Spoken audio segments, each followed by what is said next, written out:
داوامان لە کۆمەڵە کەسێک کرد لە سەرتاسەری کوردستانەوە کە کۆ ببنەوە. ئایا گەنجان کاتێکی زۆر لەسەر تۆڕە کۆمەڵایەتیەکان بەسەر دەبەن؟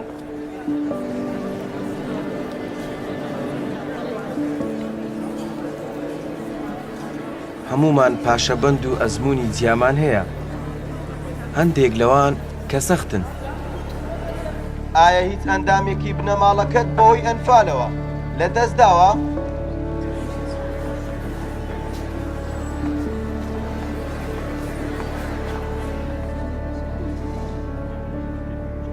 هەروەها خاوەن زۆر بیر و ڕای جیاوازین.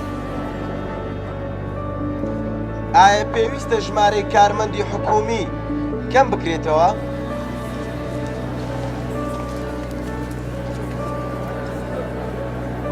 بەڵام هەمیشە خاڵی هاوبەشمان لەوە زیاترە کە پێی دەزانین.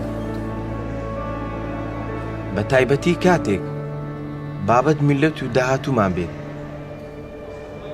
ئایا لەگەڵ سربەخۆیی کوردستاندای